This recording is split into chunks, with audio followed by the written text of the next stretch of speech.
Flimung ki pa nahin Christopher kiti gulhang kulta akhat hi Japan te Islanda alungdeinu koma lai tul leng dingin agachi inahi Christopher jong hi alungdeinu kom thlunkal anga lel hi azingin phat chomkha zawin hichilai mun chogal hlung tawin hi hichi Ireland agal hlun wahin nunga nawop kha tuila athi ahin mutan hi hichi Ireland hin nunga tamta akizu jong amovin hichi achi ho zo si chun hichilai muna nunga ho zo si chu adei de akilhanun hinla golhang Christopher wangchun alungdeinu nunga komomo kiti nunga nu bochu ahole le tan hi hichilai muna lamkai kha chun Christopher ko machun nangin jong nunga khat kilhanin ati pi tan hi hinla Christopherin hichipa ko machun keiman hi chho zo si nunga ho hi kha cha ka dei umpui keiman ka dei pen chu komomo kiti nunga khat a umin ama bochu ka deji ati hinla lamkai pu chun hichilai muna hin koima nunga komomo kiti umpui ati pi tan hi hije chun Christopher Rongson hichilai muna nunga khat chu an kilhan tan hichi nunga nu hi amai khat lang phalo ani khat lang rong ke si ai kinin hi hichi chun hichi nunga nu chun Christopher ko ma chun nang ipi bola hichilai muna hi nong ham atile Christopherin kalungdei nu komomo hola hong kahi ama hi hoilaya kamu ding hi tamtin hichi nu chu adong tan hi hinla hichi nu rong chun hichilai muna hin nunga komomo kiti om khapoi ati hinla Christopher chun ata san pun hichinu ko ma chun nazo zo na seji ata ta nei se pi in atile nunga nu rong chun henge a umin hinla ama chu tu masang langa chun again thei walji in ama chu ki khai di tai ati pi ta nahi ahin golhang Christopher wang chun hichinu thu sei chu khat cha jong ata san pun hi Christopher chun chinu ko ma chun lungsit te in ata ta nei se pi in ati pi ta nahi hiji chun hichinunga nu chun thusim khat na sei pi inge Christopher atin thusim khat an sei ta nahi kho khat na hin insung gen thei ta khat aumovin again thei na ka au chun insunga mi pa hi nasata en hadamin adam mo ta nahi anu hin hichilai gam sunga cheng koitabang numei naw ki su hla anom omle ama hen asu hla api ji hi hiti chun insunga apau hi again thei walji chun ama lama anaki tha ta hi insunga apa thi phanin achanu chu mong khanin umpi in hichi mong pa chun numei ki zu hola chun hen zu ta hi hichi numei ki zu hola chun nunga kumomo mel hoi ta nu chu anumin hi amel hoi ji chun aloi agul ho chu asum selun hiji chun lamkai pa hu jam chu aguvin komomo chu ango tawin hi lamkai pawin komomo chu akoina asei do ataka asi in wovin sugen thejun ati pi tawin hiji chun numei ho jong chun komomo chu genthei ta en akhut tin ho chu hewin ban nei chan asunuwin akhut tin ho bon chakia jin asul hla pi un ama rong akhut akeng anung kilemin a hianun ani ho ka azong hewin asun pi un hinla abos pu khu jam chu ama gu hi loji in akoin aseido amomong pun abungbun khazun alel wal pha nin azun jong ache leuta nahi komomo chun kalungdei pa Christopher hunghen lang hile hichange genthe jong ki thu loadinga ipi hen bol den heta dem hiti chana atin alungin agel ta nahi numei akinai pi khat hen tuibe ga ki don sa hen tin achi in hichi achun komomo chu again thei walji in amale ma an ki khai li tai hichi a achi nu chu koidang he pui keima ka hi bove tin Christopher chu asei pi ta nahi nunga nu chun komomo in phariti chanpi nalungsit ji a nanga a nangin ipin han bol dena nangwai ge ham ati Christopher in wang komomo chu aki khai li ding kata san pui ata ata phaten nei se pin ati ichi phat chun hichinu chun Christopher chu thusim chom khat ase pi kenin hi a boss pa hu jam hi komomo in agu hi ti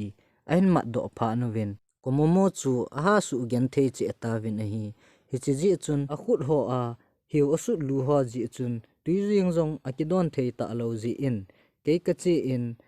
tui adon ding ka choi pi in ka kamin ka momin ka don sa in kadon sa chai pha chun ka vet le kalung sit wal ji in hitabang gen the athu ding chu kanup lo ji in khawin alol ka hianin ka tha tai tin Christopher chu asei pi ta na hi hichipha chun Christopherin iti hiti a chu nanu mei chan khom pi khat na tha ngam jing ham niki dang ta ve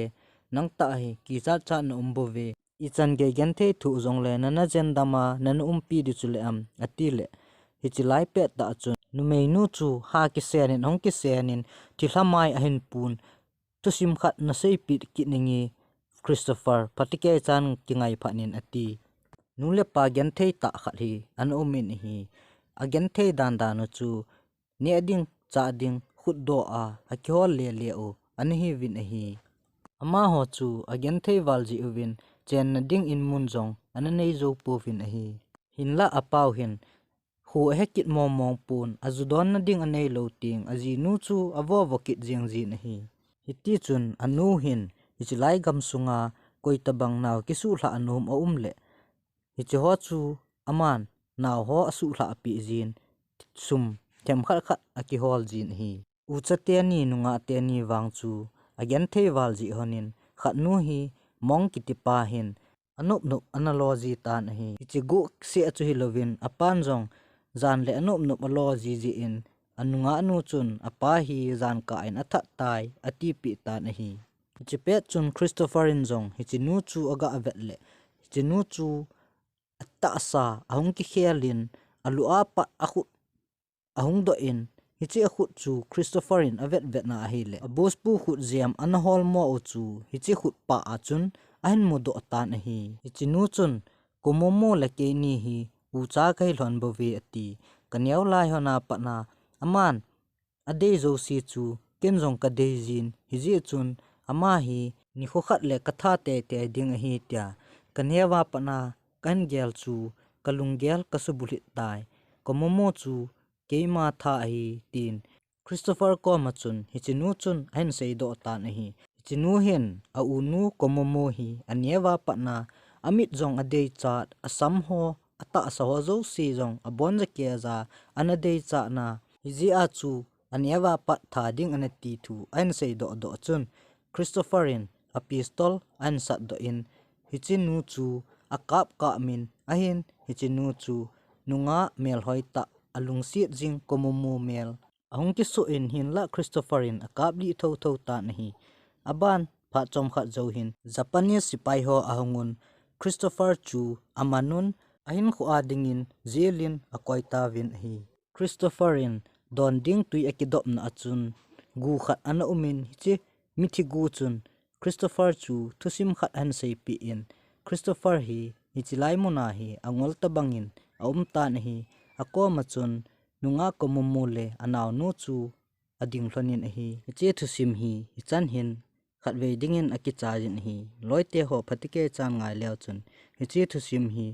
ata umlo hi hinla hichi Christopher America mi pa hen Japan Island na alungsi angai lut ada hla nunga mel hoita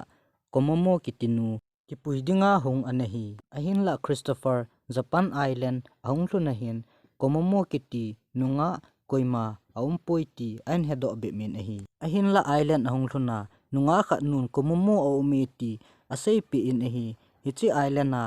thilhanu chun ipi angai chat hamti chu anangai kinu hite hichi thusim hi Japan te pawa futa kuchi ona akitin ahi hichi chu ei pawa kamni tin akihen ahi komomo phuladinga Christopher koma hung umnu nunga nu athi ding ko na komomo kisu nu chu anei ta nahi komomo in Christopher an tha gu lona chu hi le komomo hi nunga mel hoi ta hin Christopher jong hi hichilai island na hi anahunga hichi komomo hi anagaya